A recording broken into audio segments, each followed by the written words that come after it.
Have you ever noticed how one small misstep can suddenly change everything?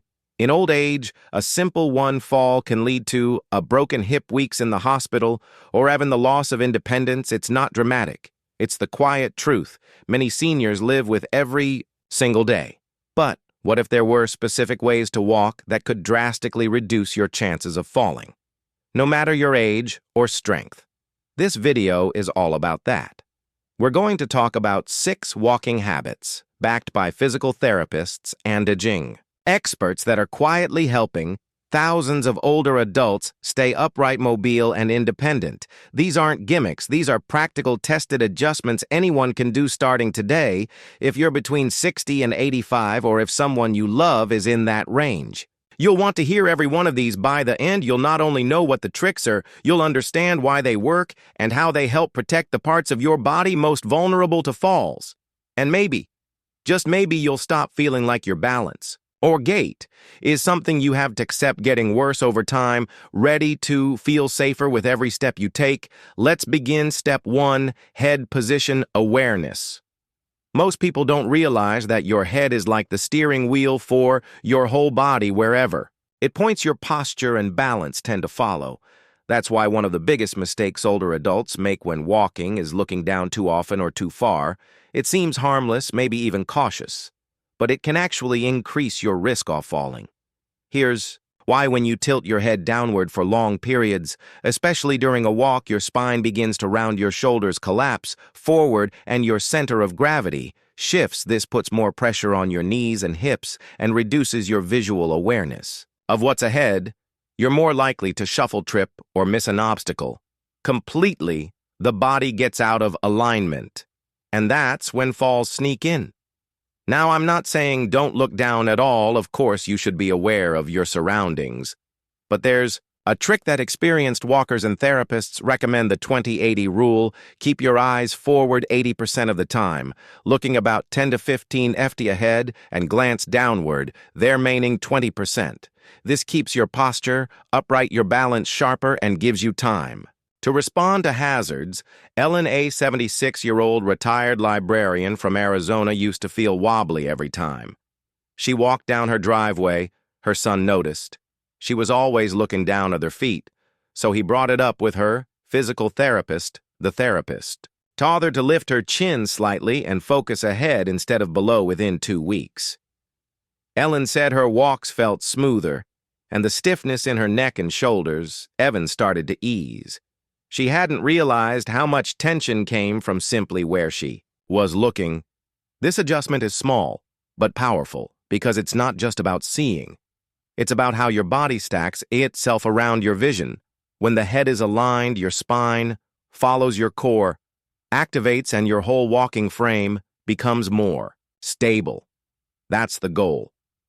Not just avoiding a fall, but walking in a way that supports your entire body with every step. If you've ever felt unsure while walking or find yourself watching the ground more than what's ahead, take this seriously. Adjust your head. Let your gaze lead you, not your fear sometimes. The most powerful changes start with something as simple as where we look. Step 2, arm swing rhythm, one of the most underrated tools for stability.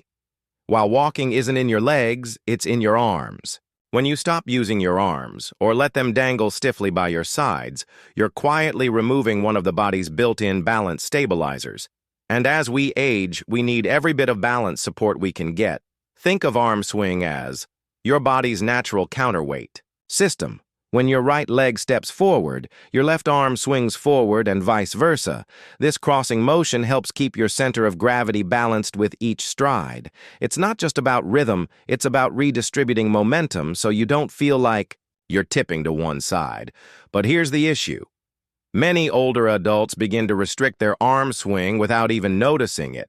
Sometimes it's from arthritis in the shoulders, other times it's because they're carrying something in one hand all the time. But the most common reason: subconscious fear of falling.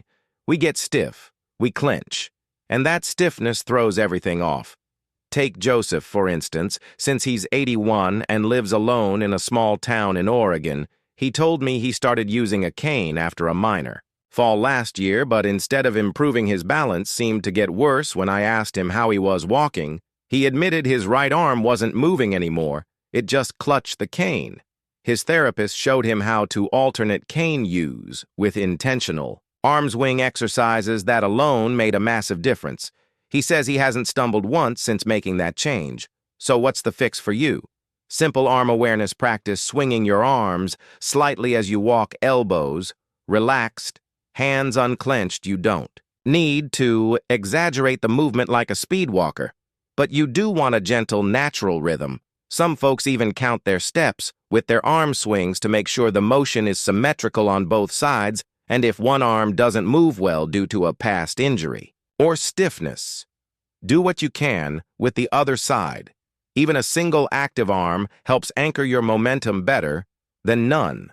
If you're still watching this video and finding these insights valuable, please comment number 2 below to let me know you're here. And if you haven't subscribed yet, I recommend you subscribe and turn on the bell so you don't miss any videos. Your support helps us continue creating good content to inform and inspire you. Now let's move forward. Step 3, heel-toe landing. When it comes to safe walking, the way your foot lands can be the difference between staying upright or suddenly going down, and believe it or not, many older adults shift into a flat-footed ortho-first pattern that quietly erodes their stability over time. Let me explain. What's actually supposed to happen? Proper walking step begins with your heel making contact first, then rolling through the foot to the ball and toes, which push you into your next step. This heel-to-toe motion does more than just look smooth. It absorbs shock, keeps your stride aligned, and prevents your toes from catching on the ground. But here's what starts happening with age: joint stiffness, especially in the ankles or hips, makes people hesitant to land on their heels. Fear of pain or falling causes us to shuffle instead, and shuffling, while it feels safer, is ironically one of the biggest contributors to trips, toe stubs, and awkward missteps. Take Doris, 76, who lives with her daughter in Michigan. She had fallen twice in the kitchen, both times tripping over nothing when her granddaughter asked her to walk across the room for a video call with her doctor. They realized she was walking almost entirely flat-footed after a few weeks of consciously practicing heel-first walking while holding on to a counter. Her stride not only improved, but she said her knees even started feeling better. Why? Because her muscles were engaging the way they were meant to. When you use your heel first, your calf muscles activate, your hips shift properly, and your whole leg works in sequence like a well-oiled machine. So here's a tip: when you walk, try focusing on feeling your heel touch first. It doesn't have to be exaggerated, just natural and soft. Some folks place asmal towel on the floor and walk barefoot across it, slowly feeling that heel-to-toe roll with each step. It trains your nervous system to fire in the right order again, and don't worry if it feels strange at first. Your body is relearning something it already knew for decades. It just needs a reminder. The more you practice, the more natural it becomes. And once that pattern returns, your risk of falling drops significantly without you even realizing why. Step 4. The power of small steps. One of the most underestimated tricks for preventing falls is this: take shorter steps. It might sound too simple to matter, but the size of your step plays a huge role in how balanced you stay while walking. Longer strides might feel more natural, because that's how many of us used to walk in our younger years. But after a certain age, especially past 70, those longer steps become risky without use. Even realizing it, when you reach too far with your front foot, your center of gravity shifts too far behind you. That puts stress on your knees, throws off your hip alignment, and actually slows your reaction time. If something goes wrong, like a loose rug, an uneven sidewalk, or a sudden dizzy spell, on the flip side, shorter steps help keep your weight directly over your feet. That gives you better control, quicker reactions, and a firmer connection to the ground. It also keeps your upper body steadier, which your inner ear and balance system love. Think about how a toddler walks when they're learning tiny steps. Arms out, always close to The ground they're building stability before speed, and as we age, we need to borrow that same wisdom, stability. First Then Motion Larry, a 79-year-old widower from Florida, had developed a habit of reaching with his steps because he felt it would get him to his destination faster, but he kept stumbling even in familiar places like his front porch after a physical therapist showed him how to shorten his steps and slightly increase his cadence. Something clicked. He hasn't fallen since, and he even she gets less tired now because his muscles don't have to work as hard. To correct imbalance, here's a little trick walk while counting your steps per 10 seconds on a flat surface, then try again using slightly shorter steps and see if your count goes up. Just a little that means you're taking quicker, smaller steps, which is exactly what you want, and if you're using a cane or walker, the same principle applies. Move the aid just slightly ahead of your foot, not way out in front. Keep your movements compact. And close. Your body will thank you if you're still watching this video and finding these insights valuable. Please comment number 4 below to let me know you're here. And if you haven't subscribed yet, I recommend you subscribe and turn on the bell so you don't miss any videos. Your support helps us continue creating good content to inform and inspire you. Now, let's move forward. Step 5. Core strength is balance. Strength. Another trick most seniors overlook. Keeping your core muscles strong, even just a little, can change the way you walk completely. When people think of fall prevention, they usually think of legs, calves, knees, ankles, but the truth is, your balance starts from the center of your body. Your core includes your abdominal muscles, lower back, and even your hips. These muscles work together to keep your spine upright and your body stable as you move. If your core is weak, everything else overcompensates. Your legs tense up, your posture slouches, and your gait becomes unstable. That's when trips and wobbles start to sneak in. Now here's the good news. You don't need to do sit-ups or go to the gym to build a stronger core. There are simpler, gentler ways that work. Especially well for seniors, try this. While standing near a countertop or sturdy chair, gently lift one foot just a couple of inches off the floor. Hold for 5 seconds, then switch. Do this a few times a day. This tiny action wakes up your core muscles and tells your brain, we're working on balance now. You can also tighten your stomach muscles slightly while brushing your teeth or walking down the hall. Just pulling in your belly button toward your spine for a few seconds activates that entire region. No one sees you doing it, but your body gets stronger. With each effort, Marian, 82-year-old, who used to fall regularly in her garden, added this little habits into her day. She now says her body feels glued to the ground in the best way possible. That invisible sense of steadiness. It comes from the core. So don't think of core strength as something reserved for younger folks or athletes. Think of it as your secret walking weapon. A strong center gives you balance, and balance gives you freedom. Step 6. Awareness of floor patterns and transitions. Many older adults who fall didn't trip over something big. They tripped because their brain wasn't fully registering a small change in the floor beneath them. Let me explain. As we age, our depth perception and reaction speed slow down just a little. If the color of the flooring changes or if the lighting shifts suddenly, like going from a brightly lit room to a darker hallway, or brain takes longer to adjust, that brief moment of hesitation or misjudgment is enough to cause a stumble. Even something as innocent as walking from carpet to tile can become risky. Sensation underfoot changes, the grip changes, the sound even changes, and if your brain isn't alert, your step can falter without you realizing it. So here's the trick. When walking through your home or any building, start mentally labeling floor changes before you step onto them. For example, as you approach a rug or tile edge, quietly say to yourself, rug, or step up.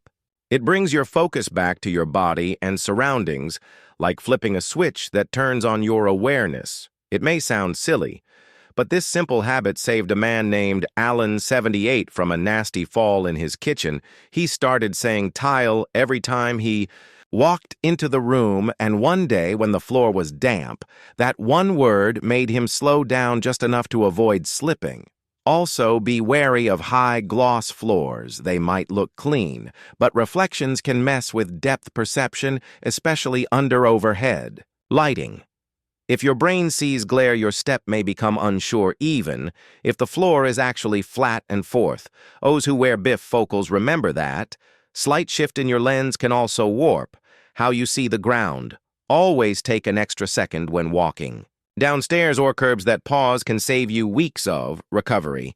If you're still watching this video and finding these insights valuable, please comment number 6 below to let me know you're here.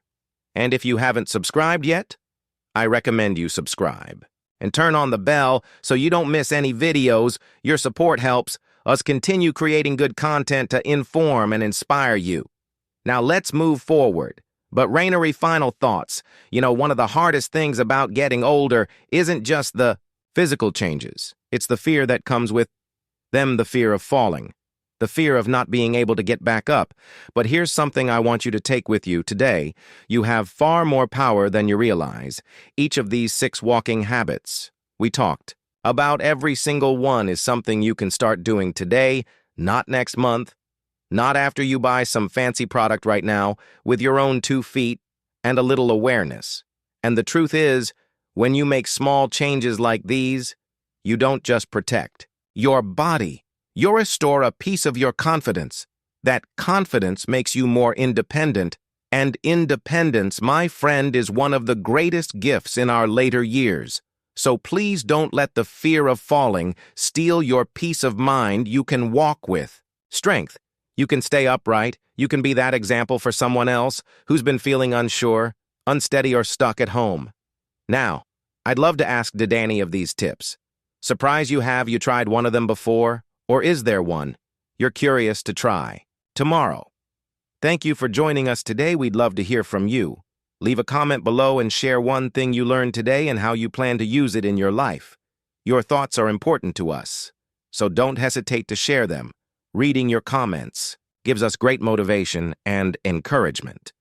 If you enjoyed this video and found it helpful, please like, subscribe, and share our YouTube channel, AgeWise TV. Your support helps us continue creating good content to inform and inspire you. Thanks for watching. And we look forward to seeing you in the next video. Very informative video. Stay blessed.